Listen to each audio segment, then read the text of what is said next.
All right, good evening. Thank you for coming to our MPDES annual public meeting for our MPDES Phase 2 compliance. I just wanted to talk a little bit about stormwater and stormwater prevention and some of the efforts that the village goes about in trying to control runoff into our streams and waters of the U.S. So MPDES, basically a little background on MPDES. Water pollution can degrade surface waters, making them unsafe for drinking, fishing, swimming, and other activities. As authorized by the Clean Water Act, the National Pollutant Discharge Elimination System, or the MPDES, permit program controls water pollution by regulating sewers and ditches and the areas tributary to these sewers and ditches that discharge pollutants into the waters of the United States and detention basins. So a little bit of history here. In 1990, the Illinois EPA, IEPA, required municipalities with 50,000 people or more who operated municipal separate storm sewer systems, or MS4s, to file a notice of intent to describe how they were going to comply with the statewide general permit conditions. In 2003, the IEPA expanded the permit under a Phase 2 for each MS4 community to obtain what they call an NOI and have fully implemented program addressing each of the 6 minimum control measures, which was also new to the permit in 2003 in the Phase 2. Last year, the Village of Monee was required to submit an NOI, and in January 2019, IEPA approved the application and a permit was issued. The current MS4 permit will expire February 28th in 2021. So basically, MPDES, what does it stand for? National Pollutant Discharge Elimination System. That's basically what it's for and what it does. Basically, in this system here, what does it mean? It means to eliminate pollutants discharging into the Monee's water system, and listed down below there is some of the tributary waterways of Monee that we have with our elevation: Thorn Creek, Deer Creek, Rock Creek, Fork Creek, and South Fork Creek. The MS4 program is divided into 6 minimum control measures, as I stated. That was the change in 2003, which now we have to follow in 19. And it's divided into 6 categories: public education and outreach, public participation and involvement, illicit discharge and detection with elimination, construction site runoff control, post-construction runoff control, and pollutant prevention and good housekeeping for municipalities. The first portion of it, the public education and outreach, there's various things that we do for public education and outreach. We publish a consumer confidence report. It includes household habits and how to keep stormwater clean around your area. We have a quarterly newsletter guide that includes informational articles about stormwater and how you can minimize runoffs, washing cars, things of that nature. Don't pour antifreeze and coolants and things down the drain.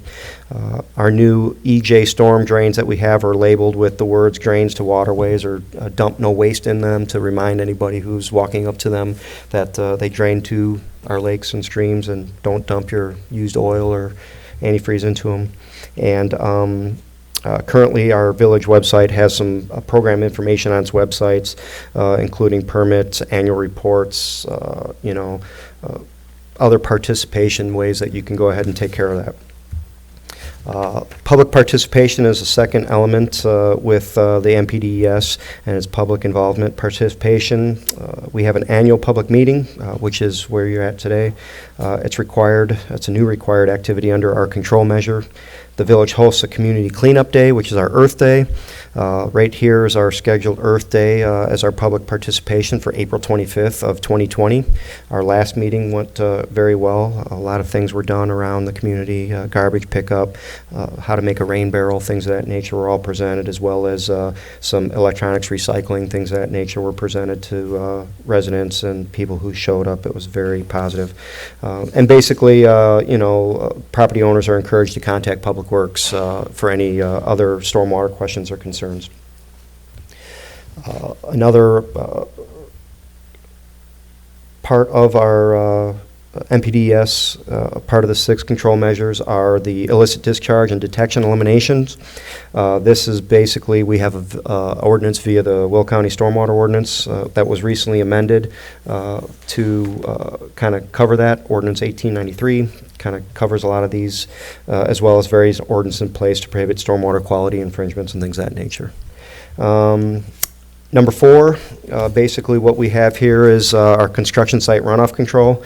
There's a form that we use to monitor construction job sites and inspections to make sure that nothing illicitly is running off. There's various articles within the code that assist in control of the stormwater runoff during construction, silt fencing, erosion control, blankets, things of that nature to keep what's being constructed from getting into the stormwater areas. We also have a process in place to review proposed plans prior to construction to ensure that the local and state requirements are met. Developers usually are required to prepare an erosion control plan based and a SWIP report, a stormwater pollution prevention plan, based on the size of their site that they're working on, typically over 1 acre. Anything greater than 1 acre, the village performs inspections and things of that nature periodically and make sure that these forms are submitted and the people that are responsible for filling them out are submitted for our records. Post-construction runoff, stormwater management, there's things that we have to do to make sure, and again, the code talks about that, where we have various tools in place for after construction.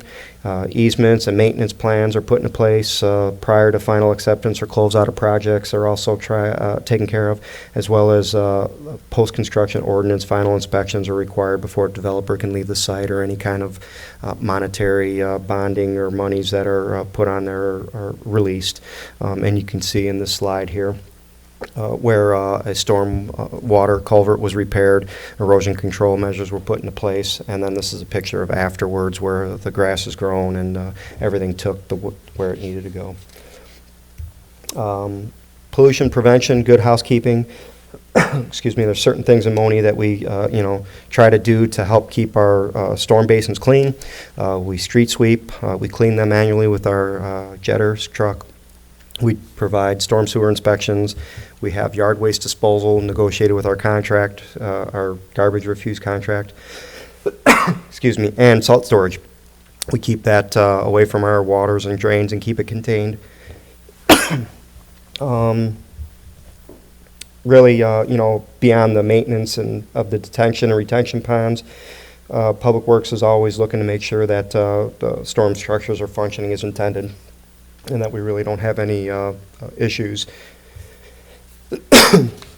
Last thing I have here is basically a few key items that I wanted to point out, that our annual report is made to the IEPA each year by June 1st. And there was some recent audit by our IEPA staff was required for additional items that we need for the village's program, as well as a stormwater management program such as this for our MS4 activities. Facility stormwater pollution prevention plan will be prepared for the new Public Works facility, and it will include some mapping of some on-site infrastructure, as well as BMPs, or best management practices, for the various materials and activities that we're doing on-site for our area. Our storm sewer atlas will continue to be updated, and we'll be adding a lot of the sewers, culverts, inlets, and manholes, catch basins, and other outlets for developed areas.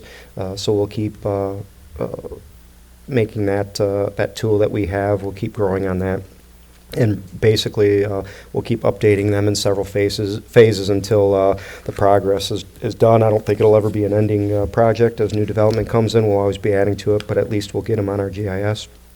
And our storm sewer outfalls will be inspected routinely and updated as maintenance records, with maintenance records, and things of that nature annually. Our new permit has a few requirements, including training for staff, what to look for, what to do, monitoring requirements for streams and creeks to make sure that these are staying clear and free of contaminants. understanding our water impairments, the quality incorporated through IEPA requirements for waste load allocations, total maximum daily loads, and the Thorn Creek watershed, as far as some of the others that have been identified that we talked about, having good water quality being developed.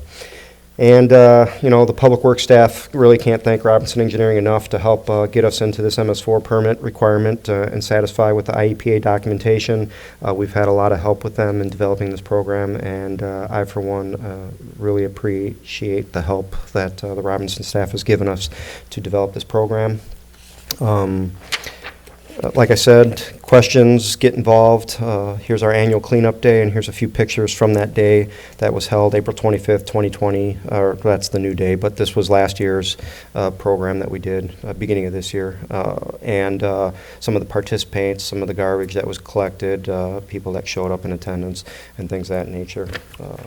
And with that, I'll take any questions if anybody has any. Sounds good. You got a question? Anything? No, we're good? Okay. Well, I thank you all for coming out and being a wonderful audience. You've been the best. Thank you very much, and have a great day.